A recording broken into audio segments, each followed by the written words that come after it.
দীঘার মূল আকর্ষণ যদিও সমুদ্র ও সি বিচ, তবে হাতে এক্সট্রা সময় থাকলে এই স্পটগুলো একবার ঘুরে দেখা যায়। প্রথমেই বলি দীঘার নতুন ঘোরবার জায়গা দীঘার জগন্নাথ দেবের মন্দির। মন্দিরের অপোজিটে জুতো রাখার জায়গা, আর এর পাশে হলো ডালা আর্কেডের বিল্ডিং। এই ডালা আর্কেডের বিল্ডিংয়ে একটা বিশ্ব বাংলা স্টলও দেখলাম, আর রয়েছে ধ্বজা দোকান। এখানে কেনবার জন্যে জগন্নাথ দেবের বিভিন্ন সাইজের ও ডিজাইনের ফটো ফ্রেম আছে, ধাগা আছে, আর ধ্বজা কিনতে চাইলে সাইজ অনুযায়ী ধ্বজার দাম আলাদা করে এখানে লেখা আছে। এছাড়াও চাবি, রিং, ফ্রিজ, ম্যাগনেট, বই সবই পাওয়া যাচ্ছে এখানে। পুজোর ডালা এখানে 50 টাকা থেকে শুরু, এরপর আছে 100 ও 200 টাকা। মন্দিরে ঢুকতে গিয়ে জানতে পারলাম আগে মূল মন্দিরে ফোন অ্যালাউ হলেও এখন শুধু এই ফাঁকা জায়গাগুলোতেই ফটো বা ভিডিও করা যাবে। মূল মন্দিরের ভেতরে কোনো রকম ফটো বা ভিডিও করা যাবে না।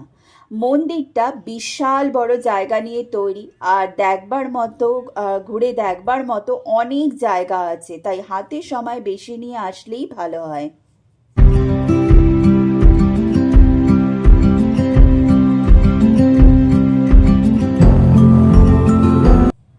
এটাই হলো জগন্নাথ দেবের মূল মন্দিরের দরজা।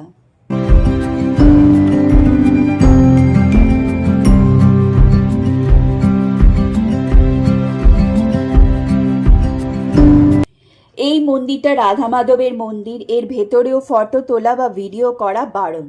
সন্ধ্যের পর আলো জ্বললে পুরো জায়গাটা খুব সুন্দর লাগে দেখতে। আমি বলবো তোমরা দীঘায় আসলে সন্ধ্যের পর একবার অন্তত এখানে এসো, ভালো লাগবে।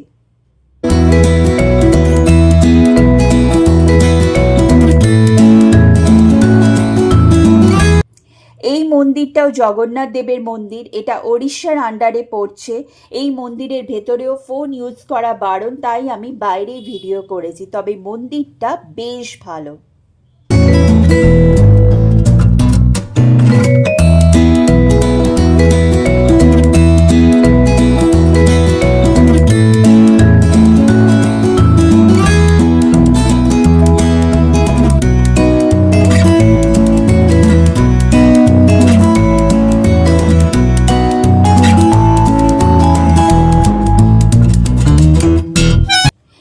এই মন্দিরটা চন্দনেশ্বর মহাদেবের মন্দির, এটা ওড়িশার বালেশ্বরে। অনেকটা বড় জায়গা নিয়ে এই মন্দির চত্বর। মহাদেবের খুবই জাগ্রত মন্দির এটা। এই মন্দির চত্বরে জগন্নাথ দেবের মন্দির ও রাধামাধব মন্দিরও আছে। এখানে কথা বলে জানতে পারলাম প্রতি বছর চৈত্র সংক্রান্তিতে এখানে খুব বড় মেলা বসে। এই মন্দিরটা চন্দনেশ্বর মহাদেবের মূল মন্দির, আর ইনি হলেন চন্দনেশ্বর মহাদেব।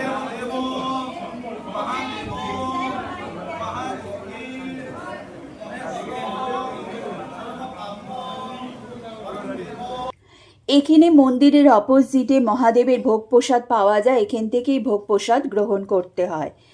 মন্দির থেকে সোজা চলে এলাম এই তালসারি সি বিচে। বাংলা উড়িষ্যার সীমান্তে এই সি বিচটা। এখানে আসতে দুপুর হয়ে গিয়েছিল, তাই সকালে এখানে যে ফিশের মার্কেটটা বসে সেটা দেখতে পেলাম না। এখানে দেখলাম মাছ ধরার অনেক ট্রলার আর নৌকা ভর্তি ছিল। আর লাস্টে উদয়পুর বিচে গিয়ে ঢাব খাওয়া দিয়ে আমার ট্যুর শেষ হলো। ভিডিওটা ভালো লাগলে please like, comment and subscribe to my channel. Thank you for watching.